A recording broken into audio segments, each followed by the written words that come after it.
What they're charging for this is outrageous, and I'm gonna show you how to make it yourself. We are making cream spinach. Why we're making cream spinach? It's the holiday season, and I know a lot of you look forward to making a nice roast, a nice steak, some kind of fancy schmancy meal at the holiday season, and I figured you can't have a fancy schmancy meal without having a side of the best cream spinach you've ever had.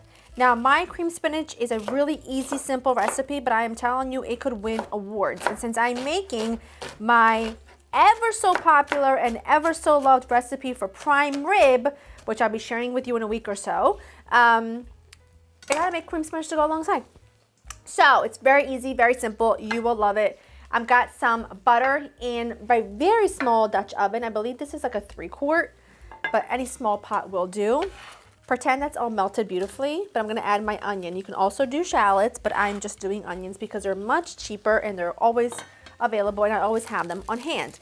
Another thing I wanna tell you is don't be fooled by buying fresh spinach for this because you will need like 84 bags to get this amount. I have tried this recipe both with fresh spinach and with frozen spinach that have been defrosted, and the frozen spinach works better every single time. You get way more bulk.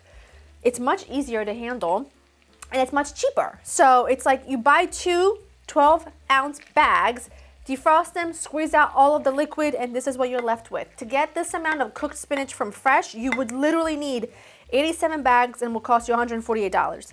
Probably a bit exaggerating, but you know I'm kind of close. It's the way to go. It works so much better and it's so much easier to handle. I'm just gonna let my onions soften in the butter, and I'm also gonna go ahead and finely dice a couple cloves of garlic. Adding a pinch of salt to the onions to help soften them, and you can see they've developed a little bit of color, but they're still quite translucent. That's what I want. I don't want them to caramelize. I don't want any of that. And then I'm gonna add my garlic, and I'm gonna do the same thing. I'm just gonna cook it all together a couple of minutes until that flavor cooks down, becomes mellow, and then just becomes one with the onion. Looks great. I'm gonna go ahead and add in my heavy cream, and I'm gonna also add a pinch of nutmeg. The nutmeg is not negotiable. It's what gives it its distinct, like steakhouse cream spinach like flavor. A pinch, okay? This is not like salt.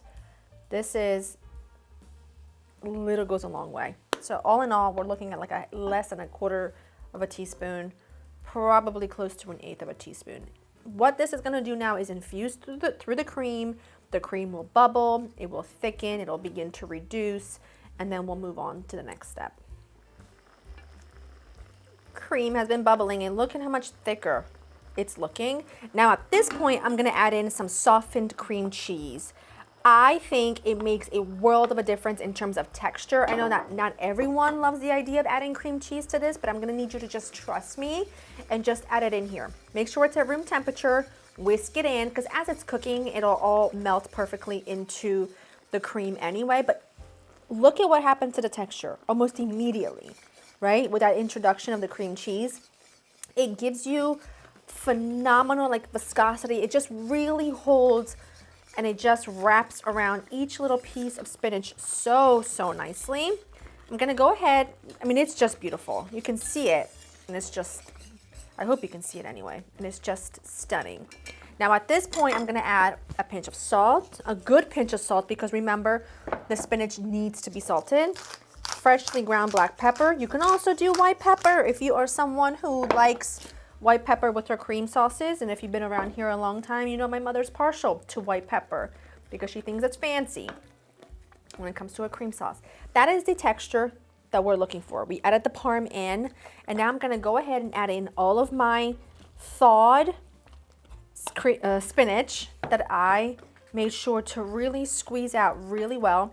Take your time with this because spinach is cold, the sauce is hot, and you just need to give it a few minutes for it to all come together. But that is pretty much it. Now at this point, I'm just gonna let it bubble together and cook and do really beautiful things for like 5-6 minutes, and then I'll show you what it looks like when it's there.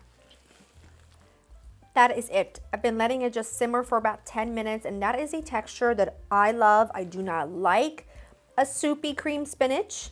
I do not like a gloopy cream spinach. I like a lot of spinach being held together by a really lovely, savory, creamy sauce. That is what I like. Now, I have done things like I've added some shredded cheddar to this, I've added some Swiss to this, and that's fine, but I do feel like it changes the texture as it cools, which I don't love because you really should be eating this at room temperature, especially on a holiday meal where they've got so much going on. It's impossible to take stuff out like piping hot. So this, I would say, is perfection. I've already given it a taste. I'll give it another taste because I know it's wonderful. Alter the seasoning, you know, add more seasoning or less seasoning according to you. It's perfection. I also meant to say 2 10-ounce boxes, not 12, because the standard boxes are 10.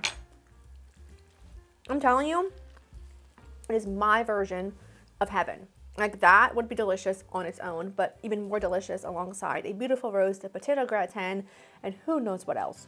Go to laurainthekitchen.com for the written recipe. Hope you enjoy spending time with me. Now we'll see you in the next one. Bye-bye. Oh, it's so good.